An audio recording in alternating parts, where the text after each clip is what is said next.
Bom, eu sou secretário de Segurança Cidadã da cidade do Recife já há 11 anos e tenho há 18 anos estudado o modelo de Medellín na Colômbia. E aí, com o que aprendemos com o Medellín, nós desenvolvemos um projeto lá chamado Compaz, Centro Comunitário da Paz, que é um equipamento de prevenção social ao crime e que está dando excelente resultado nos territórios onde estão instalados. E hoje, lá no Belém do Pará, no Pará inteiro, aliás, Ricardo Ballesteri, que é um craque, que eu digo sempre, quando o Ricardo fala, a gente tem que ouvi-lo, porque, como fala com muita propriedade, foi o grande coordenador desse projeto, que está dando uma repercussão no Brasil. O governo Lula, recentemente, anunciou o Compaz com uma política nacional baseada na experiência lá de Recife e do Pará, e é um pouco que eu vou falar aqui hoje.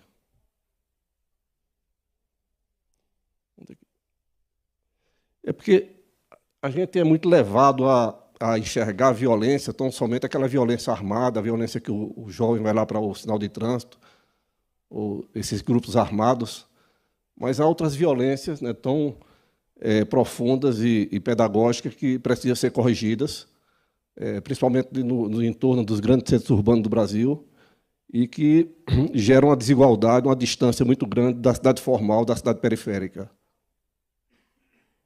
Essa foto, o coronel Vicente já conhece ela, né? E, bom, eu não tenho nada contra condomínio de luxo, mas é um condomínio que tem até piscina individual e com a comunidade que tem todos os seus direitos negados. A gente é muito levado a dizer, tal comunidade é violenta. Na verdade, é violentada nos seus direitos, porque não chegam, né, os equipamentos públicos, né, que podem transformar a vida dessas pessoas, tipo uma educação pública de qualidade, bibliotecas, parques, espaço de convivência cidadã, espaço de mediação de conflito. E essa foto que não precisa nem de legenda. Essa foto é em Olinda, pertinho lá de Recife, juntinho de Recife. Qual é o futuro que possa ter uma criança que o espaço que existe para ela brincar é um córrego, né, completamente tomado por lixo, né, e isso é presente muito nas periferias das cidades brasileiras. E aí, com o que a gente aprendeu lá com Medellín, aprendemos muitas lições com Medellín, muitas. Se fosse citá-las aqui todas, a gente ia passar a tarde toda falando dela, mas duas foram fundamentais. De construir, de quebrar com essa lógica perversa de fazer coisa pobre para quem é pobre. Os melhores equipamentos públicos precisam estar nas áreas mais pobres e mais desiguais da cidade. Medellín fez lá os PUIs, Projetos Urbanos Integrados, levando em consideração 3 informações imprescindíveis: o mapa da pobreza, o mapa da desigualdade e o mapa da violência, né? E aí se construiu equipamento de altíssima qualidade nas áreas mais pobres e mais vulneráveis da cidade, e também de um pouco que Ricardo falou aqui antes, de que não há só uma política pública, não é só tão somente educação, não é tão somente polícia, não é tão somente cultura, não é tão somente esporte, são políticas integradas nos territórios mais vulneráveis, mais desiguais da cidade, né? E esse quadro, eu gosto muito desse quadro. Esse quadro, não existe receita de bolo para a questão da segurança pública, mas qualquer pessoa que queira se aprofundar um pouco mais de que soluções são consistentes, são estruturadoras para mudar a dinâmica do crime, foi isso que Medellín fez, né? Ao longo de 20 anos, e não é muito tempo. Aqui a gente fica no Brasil culpando Tomé de Souza, Mendes Sá, Pedro Álvares Cabral por todos os problemas de hoje, mas Medellín, com 20 anos, 5 prefeitos, lá não há reeleição. A Colômbia ontem elegeu uma safra de novos prefeitos, mas 5 prefeitos foram decisivos para tirar Medellín completamente do inferno. Quem conhece aqui o que era a Colômbia nos anos 80, nos anos 90, sabe que Medellín foi a cidade mais violenta do mundo. Nenhuma cidade hoje e nem tempo algum atrás, chegou a uma taxa de homicídio que chegou Medellín de 381 para 100 mil. Então, foi esse conjunto de políticas públicas, né, que Medellín priorizou nesses territórios que eu falei, que é os territórios de maior desigualdade, de maior pobreza e da presença da violência, e reverteu completamente a escalada da violência, da delinquência nos bairros pobres e desiguais de Medellín. Medellín é uma cidade muito inovadora, muito ousada. Os prefeitos são muito ousados, são muito inovadores.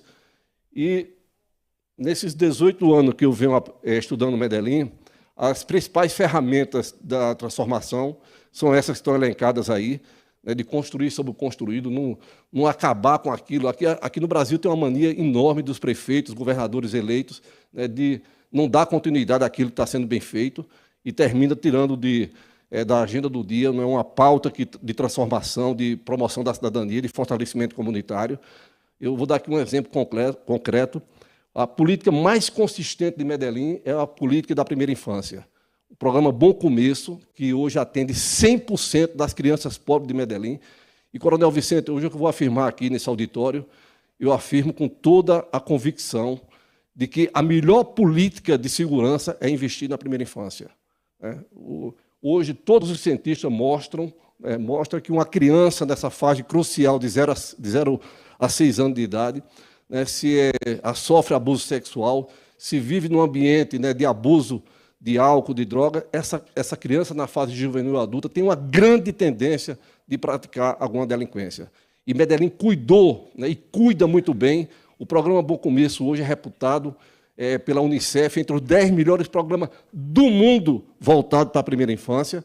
Aquele menino que lá, há 15 anos, 16, 17 anos atrás, tinha 3, 4 anos de idade, é um menino que está na universidade, é um menino que não pega mais na arma de fogo, é um menino que não quer fazer mais justiça com as próprias mãos, né? E foi isso que Medellín fez nos bairros, agora com foto mostrando, né, essa mudança da cidade, de aproximar a cidade periférica da cidade formal. Eu digo que a gente não vai buscar, a gente não vai conseguir essa paz social tão almejada se a gente não reduzir essas distantes e gritantes distâncias éticas, morais e físicas entre a cidade periférica e a cidade formal, né? As melhores obras, os melhores equipamentos. Essa foto aqui do meio é habitação popular dentro das periferias de Medellín, dando dignidade a quem mora em zonas de alta vulnerabilidade. Uma cidade que tem 100% das casas com água potável 24 horas, com energia elétrica, e, pasmem, com gás encanado. Eu digo sempre que vou a Medellín, levo sempre delegações e digo, Medellín, nas casas pobres, tem os 3 medidores da dignidade. O medidor da água, o medidor da energia e o medidor da água, do gás encanado. Uma cidade que tem um sistema de transporte que eu usei esse ano o transporte público de Lisboa e de Paris. O transporte público de Medellín é melhor do que o transporte público de Lisboa e de Paris. Integrando a cidade periférica, a cidade formal, né? Não há um espaço vazio, onde tem um terreno baldio, se transforma num equipamento público, né, para as pessoas, principalmente pessoas de baixa renda, né? Uma combinação de equipamentos públicos nas áreas mais pobres, né, que são essas que eu chamei de políticas integradas, os PUIs, projetos urbanos integrados, né? A escola, porque a gente diz, a escola é o equipamento que vai mudar tudo. Quase tudo, não é mais somente a escola, né? São espaços de convivência, casa da justiça, onde possa fazer mediação, acolher as mulheres vítimas da violência, né? Um mobiliário urbano de fazer inveja, né, nas áreas, e sempre voltado para a primeira infância. E aí, com essas lições aprendidas lá de Medellín, nós desenvolvemos esse projeto em Recife, do Compaz, Centro Comunitário da Paz. Já existem 4 equipamentos, vamos entregar mais 2 agora até janeiro do próximo ano. Vamos fazer mais 2 no próximo ano, começar mais 2 no próximo ano, e que são equipamentos disso, de convivência cidadã, de urbanismo social, né, de cultura de paz, de não violência, de quebrar, né, com essa coisa de fazer coisa pobre para quem é pobre. A arquitetura é uma arquitetura pedagógica, uma engenharia social para devolver para a população marginalizada aquilo que ele tem direito.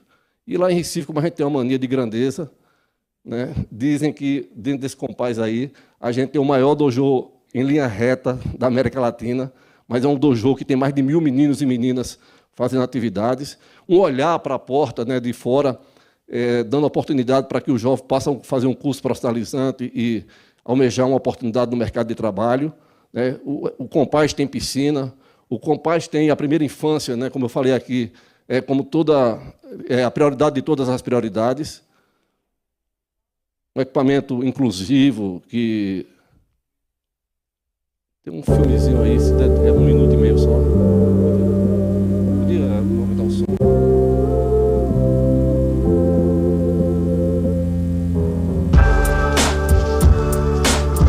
Qual a cidade que a gente sonha? Uma cidade feita para as pessoas, pelas pessoas. Mas na prática, o que é uma cidade feita para as pessoas? Uma cidade que dê opção. Uma cidade que vá até as pessoas. Mais justa. Com mais oportunidade. Com mais respeito. Com mais novidade. Com mais movimento. Uma cidade que inaugura bem mais que novos espaços. Uma cidade que inaugura vida na vida das pessoas, para que elas, por sua vez, possam inaugurar mais vida na vida de mais pessoas. Uma cidade viva, feita por todos. E se você olhar em volta com cuidado, vai ver que nós já começamos a construção dessa cidade, juntos. Diminuímos distâncias e ampliamos horizontes. É claro que ainda falta muito. Esse é só um começo. Mas já dá para ver o quanto ela vai ficar linda. Com paz, a nossa fábrica de cidadania. A cidade que queremos. Um bairro de cada vez. Bom, para terminar, eu queria só dizer que a gente tem que parar com essa lógica perversa de entrar, e principalmente o Rio de Janeiro é um exemplo do que deve ser feito, de entrar nas comunidades pobres tão somente com fuzil, metralhadora, com caveirão. Se isso desse resultado, o Rio de Janeiro era o lugar mais seguro do mundo e não é. Só faz criar dor e sofrimento, principalmente numa população trabalhadora, né, que é muito pequeno a quantidade de delinquentes, né, e a gente tem que dar oportunidade, porque dessa forma, se não for dessa forma, a gente vai somente colher o que está se plantando aí, né, cada vez mais os grupos armados, né, sejam eles narcotraficantes, seja milicianos, tocando terror nas comunidades pobres. Muito obrigado.